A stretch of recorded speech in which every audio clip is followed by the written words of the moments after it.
Kelakam bus സ്റ്റാൻഡിന് പിന്നിൽ മാലിന്യ സംസ്കരണത്തിനായി സ്ഥാപിച്ച ഇൻസിനറേറ്റർ പൊളിച്ചു നീക്കി. തുരുമ്പെടുത്ത് ദ്രവിച്ച ഇൻസിനറേറ്റർ ഏത് സമയത്തും നിലംപതിക്കാവുന്ന നിലയിലായിരുന്നു. വാഹനങ്ങൾ പാർക്ക് ചെയ്യുന്നതും ജനങ്ങൾ നടന്നു പോകുന്നതുമായ സ്ഥലത്ത് അപകട ഭീഷണിയായി നിലനിന്നിരുന്ന ഇൻസിനറേറ്റർ പൊളിച്ചു നീക്കാൻ LDFന്റെ നേതൃത്വത്തിലുള്ള 2 പഞ്ചായത്ത് ഭരണസമിതികളുടെ കാലത്ത് തീരുമാനമെടുത്തിരുന്നു. എന്നാൽ അത് നടപ്പായില്ല. തുടർന്ന് UDF ഭരണസമിതി അധികാരത്തിലെത്തിയതോടെയാണ് ഇൻസിനറേറ്റർ പൊളിച്ചു നീക്കിയത്. UDF കേളകം പഞ്ചായത്ത് ഭരണം നടത്തുന്ന കാലത്താണ് മാലിന്യ സംസ്കരണത്തിനായി കേളകം ബസ് സ്റ്റാൻഡിന്റെ പുറകുവശത്ത് ഇത് സ്ഥാപിച്ചത്. ഇൻസിനറേറ്റർ ശാസ്ത്രീയമായി പ്രവർത്തിപ്പിക്കുന്നതിന് പരിശീലനം ലഭിച്ച 3 തൊഴിലാളികളെയും നിയമിച്ചിരുന്നു.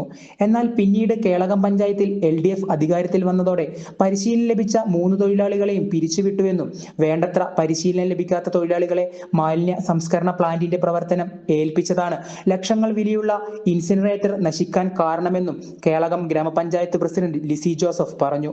വളരെ നന്നായി അതിനകത്ത് മാലിന്യം സംസ്കരിച്ചുകൊണ്ടിരുന്നു. ആ മാലിന്യം സംസ്കരിക്കുന്ന 3 തൊഴിലാളികൾ ഉണ്ടായിരുന്നു.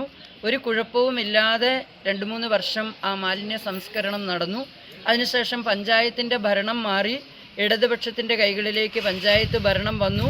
ആ 3 തൊഴിലാളികളെ നിഷ്കരുണം പിരിച്ചു വിട്ടുകൊണ്ട് ഇതിനെക്കുറിച്ച് യാതൊരു ഐഡിയയും ഇല്ലാത്ത മറ്റു 3 തൊഴിലാളികളെ ഈ പ്രവർത്തനം ഏൽപ്പിച്ചു. അവർക്ക് ഇത് ശരിയായ രീതിയിൽ മാനേജ് ചെയ്യാൻ സാധിക്കാതെ പോയതുകൊണ്ടാണ് ഈ പ്ലാന്റ് ഇന്ന് കാണുന്ന ഈ ഗതികെട്ട അവസ്ഥയിൽ എത്തിപ്പെട്ടത്.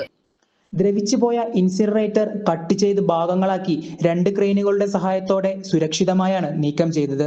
പ്രവർത്തനങ്ങൾ ഏകോപിപ്പിക്കുന്നതിന് പഞ്ചായത്ത് പ്രസിഡന്റിനോടൊപ്പം വൈസ് പ്രസിഡന്റ് അഡ്വക്കേറ്റ് ബിജു ചാക്കോയും മറ്റ് പഞ്ചായത്ത് അംഗങ്ങളും എത്തിയിരുന്നു. News bureau, Peravoor.